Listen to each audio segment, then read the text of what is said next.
You are listening to wbhm Digital Broadcasting. The best in paranormal talk radio.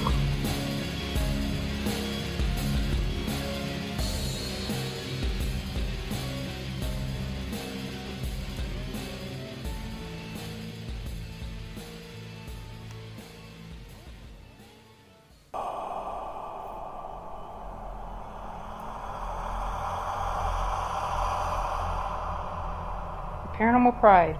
We will visit only with the best investigators, location owners, demonologists, researchers, inventors, authors, mediums, psychics, and enthusiasts. Anyone with a love or interest in the paranormal, the supernatural, or the unexplained will be meeting here on Mondays at 8 p.m., 7 Central.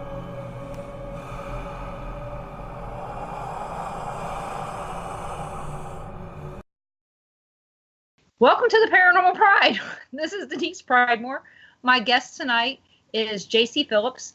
He is, among other things, he's a survivalist. He is a past paranormal investigator.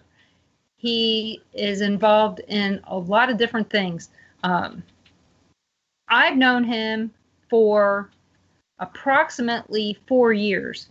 I met him through another radio show when I was on another network, and we talked about other things. He used to be called, weren't you called the Ozark Exorcist at one time?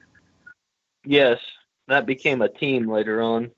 So there are so many things that we're going to talk about tonight. So if you guys have any questions, make sure you ask them, because I know you're going to have them.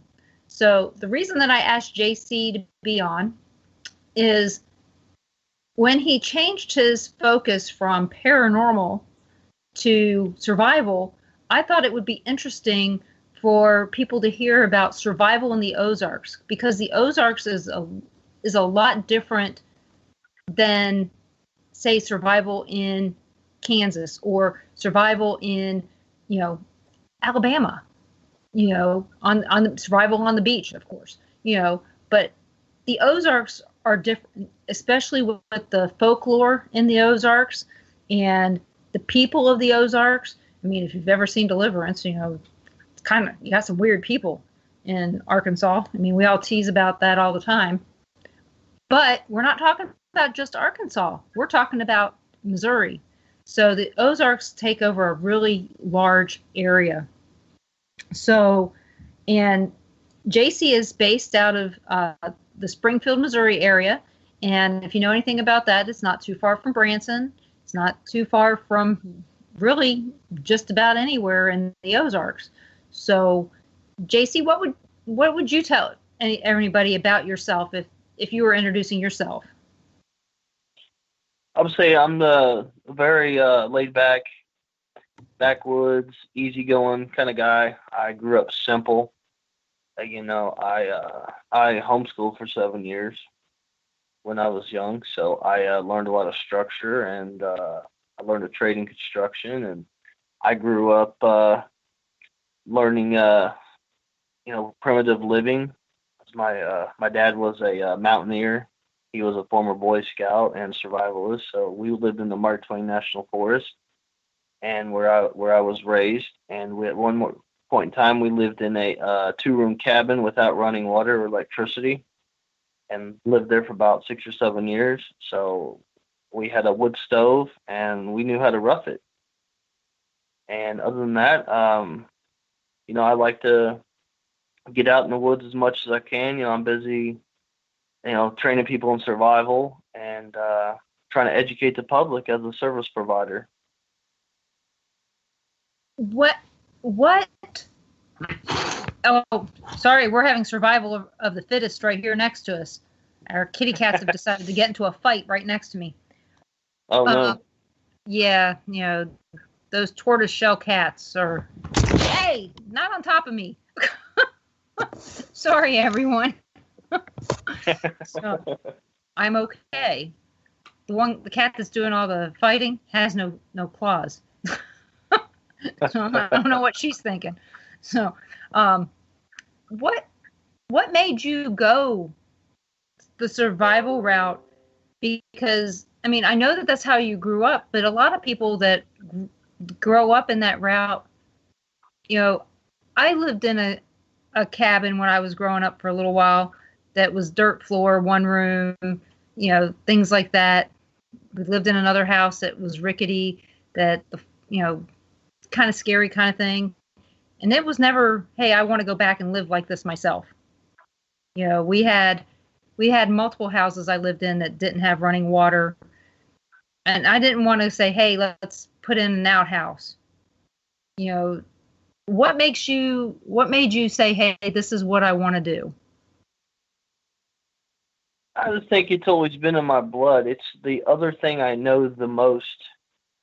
And I started the Ozark Bushman company about a year and a half ago. I had a drastic change in my life from going from the paranormal, and I got out of that because of certain things that happened personally, and I needed a new direction. I was like, well, what else do I know very well that I'm skilled at, which was, primitive living and survival, what I was trained. I was also trained under Don Brink. You heard him. He does a lot of stuff for the Springfield Nature Center here, and I used to be a member of his Explorers Post troop when I was younger. So I learned a lot from him too. And then like I said, my dad taught me a lot of stuff, and we did a lot of rappelling off cliffs down here in the Mark Twain Forest. And the way I grew up, and I just wanted to teach people, how to be more self-reliant and how to, not always rely on technology. I think we have too much technology these days, and I'm like, what are you going to do if, the economy collapses or, your power goes out? I think so many people in this day and age are so unprepared. So I got some funding money from my income tax return and invested in it, and I started my own little business, and it's been booming ever since. So, and it's really just taken off, and I've had a lot of people tell me I've inspired them, and so it's I'm just here to help, and I'm enjoying what I'm doing. Well, that's good. I mean, that's what everybody wants, is to be happy with what they're doing. And so, first of all, congratulations, and I'm really happy for you. That makes me glad. Because I appreciate that. Well, you don't hear a lot of people saying, "Hey, I'm happy with this, and that this is what I want to do." You have a daughter, and you're training her in the ways of survival, aren't you?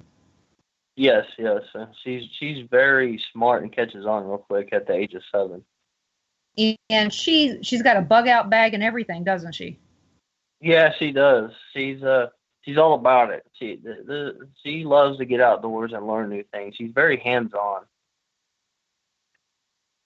What's her favorite part? Of like getting out there and doing my thing. I think what it is, my favorite part about all of it is it's like a stress release. It's like you are getting away from civilization and becoming one with nature, one with your environment. You're minding your surroundings. You're totally, shutting off the everyday grind. And I think a lot of it more is the spiritual aspect of it is what intrigues me the most about it is, you're going back to the old ways of how the Indians and the pioneers lived, and it balances you out. I think that's my favorite part about it. Do you do things yourself? Do you do things the way that through like the Ozark folklore has written? There's a book about Ozark folklore and the way things are done back then, bald knobbers and all that. Do you do things like they would have done back then? Oh, yes. Like everything I do is primitive. Like I do not use any type of fuel. Like I don't use like propane or butane. Everything I have in my bug out bag is all hand, primitives. The only thing that takes any kind of power is my flashlight has batteries. But other than that, everything I use, the way I cook, I just built this new tripod cooker out there, and it's all just cooked by campfire.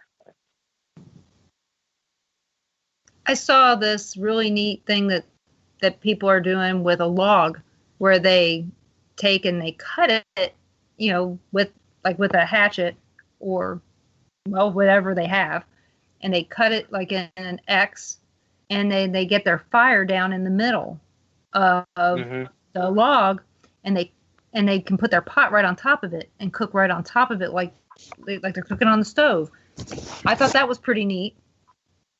Yeah. Way to do things, because that's not the normal way that we see cooking on an open fire. We're used to seeing a fire, and we put something over the fire, next to the fire, in the fire. Not, hey, we're going to make our fire here and actually use this log to hold our skillet. Usually there seems to be a lot more involved, but I'm seeing more and more of these types of ingenious ways of doing things that maybe they did them like that before, but I'd never seen like that. Right. Yeah. And a lot of it is just using what you have and utilizing it and improvising it to make things work. I mean, to be a good survivalist, you got to be a scavenger. You've got to find things that are made up that are just junk and make it into something to use, survival wise. Like, for instance, you ever heard of a desalinizer? Yes.